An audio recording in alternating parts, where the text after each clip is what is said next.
माँ कामाख्या के दर्शन करने के बाद हम चल पड़े ट्रेन में भुवनेश्वर की तरफ। और ये हमारी ट्रेन थी 25-26 आवर्स की। कभी कभी पता है ट्रेन भी लेनी चाहिए, क्योंकि हमेशा फ़्लाइट में ट्रैवल करके भी आपको बहुत ज़्यादा पता नहीं चल पाता। 20 या 26 आवर्स में क्या होता है कि आपको देखने को मिलता है कि क्या यहाँ खेती होती है, कैसे पेड़ है, कैसे फूल है ना, थोड़ा बहुत पता चल जाता है। हमने सेकेंड AC ली थी और हमको मिल गया साइड बर्थ। ट्रेन का ना सिर्फ एक ही इशू होता है, वो हाइजीन। थोड़ा वॉशरूम इतना साफ़ नहीं होता है, इतना क्या साफ़ ही नहीं होता है, तो एक वही प्रॉब्लम होती है। बाकी तो व्यू आपको सबसे बेस्ट ट्रेन से ही दिखता है। हमने भी काफ़ी इन्जॉय किया और उसके बाद हम पहुंच गए कोणार्क। वहाँ से हमने टैक्सी लिया और उसके बाद हमें होटल जाना था। हम होटल पहुँचे और फटाफट हम लोग हुए फ्रेश, क्योंकि नेक्स्ट डेस्टिनेशन ऑफ कोर्स हमारा इसी होटल के सामने वाला कोणार्क मंदिर था। तो कोणार्क मंदिर देश का इकलौता सूर्य मंदिर है और उसके बाद इसमें बहुत ही अच्छी कार्विंग्स करी है। और अगर आप देखें तो यूनेस्को वर्ल्ड हेरिटेज साइट भी है। और कहते हैं कि ये जो मंदिर है ना, ये उस हिसाब से बना है जैसे एक सूर्य का रथ होता है ना, तो ये रथ के तौर पे बनाया है। और देखो जॉय का मूड ख़राब है क्योंकि ये भाग रहा था नॉन स्टॉप, रुक ही नहीं रहा था, तो इसकी मार पड़ गई।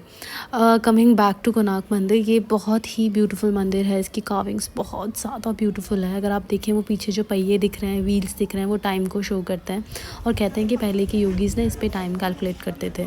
और मैंने जैसे बताया कि एक रथ के तौर पे बना है। कहते हैं कि जो सूर्य मंदिर है ना, पहले वो हवा में होती थी क्योंकि इसमें बहुत बड़े बड़े मैग्नेट्स लगे होते थे। बट ऐसा हुआ कि जब सेलर पानी के रास्ते आते थे ना, तो उस मैग्नेट की वजह से उनके जो कंपास है ना, वो डिस्टर्ब हो जाते थे। इसके लिए कहते हैं कि वो मैग्नेट को रिमूव कर दिया गया। अभी सूर्य मंदिर अभी जो सूर्य का मूर्ति है वो कहाँ है, खो गई है या छुपा दी गई है, किसी को नहीं मालूम। बट ये एक बहुत ही सुंदर बहुत सुंदर मंदिर है और एक ये मास्टरपीस भी आप कह सकते हो। इसको इतने अच्छे ढंग से स्कल्प्ट किया है। उसके बाद हम लोग कुछ देर इसकी ब्यूटी को देखने लगे, फ़ोटोग्राफ्स खिंचवाया और वापस घर चले गए। नेक्स्ट मॉर्निंग हमको सनराइज़ देखना था। जो ये कोणार्क का समंदर है, कहते हैं ये पहले मंदिर के बिल्कुल बगल में था, बट कुछ तो चेंज ऐसा हुआ इन्वायरमेंट में कि अब ये 3 किलोमीटर्स दूर चला गया है।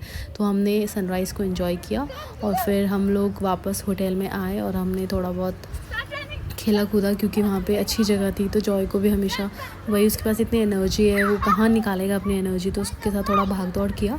और उसके बाद हम फिर रेडी होने लगे, क्योंकि आज हमारा चेकआउट था और हमको जाना था पुरी के लिए, क्योंकि हमें करने थे जगन्नाथ जी के दर्शन। फिर कोणार्क से हमने लिया टैक्सी पूरी जगन्नाथ के लिए। हम पहुँचे वहाँ पे अराउंड 11:30। तो हमने सोचा कि आज का दिन तो चला गया, अभी नहाने धोने में और टाइम लगेगा। हम क्या करेंगे, पहले पूरी बाकी इधर उधर पूरा घूम लेंगे और जगन्नाथ नेक्स्ट डे के लिए रखेंगे। बट जैसे ही हमको दर्शन हुए जगन्नाथ के, वो जो मंदिर का टॉप है, वो झंडा है, जैसे ही उस जगह के दर्शन हुए तो इतना मेस्मराइजिंग है। मंदिर का टॉप ही इतना मेस्मराइजिंग है कि मतलब हम रह ही नहीं पाए। और हमने फटाफट नहाया धोया और अराउंड 1:30 हम लोग निकल पड़े। हमने लंच नहीं किया क्योंकि हमें पता था कि प्रसाद हमें मिलेगा वहाँ पे। तो हम निकल पड़े जगन्नाथ जी के लिए।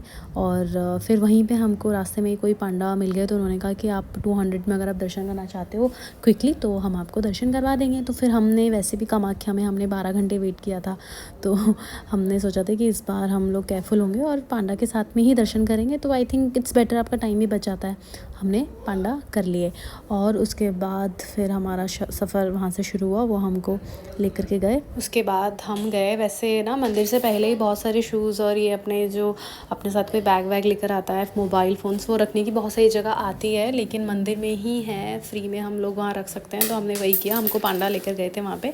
और फिर हमने वहाँ पे अपने जूते चप्पल रखे। मंदिर के अंदर तो देखो अलाउड है ही नहीं फ़ोन वगैरह कुछ भी, तो सब कुछ थोड़ा बहुत शॉर्ट जो मैं ले पाई वो मैंने बाहर से ही लिया। और उसके बाद हम लोग गए अंदर। और मैं आपको बता नहीं सकती हूँ कि अब हमारे जो दर्शन हुए वो आई थिंक विदिन 2 आवर्स हो गए थे। और बहुत ज़्यादा भीड़ थी और इतने सारे लोग आए दर्शन के लिए। बट बड़ी अमेजिंग बात है कि इतने लोगों के आने के बाद भी दर्शन इतने अच्छे हुए और बहुत क्विकली दर्शन हुए, क्योंकि मंदिर बहुत बड़ा है।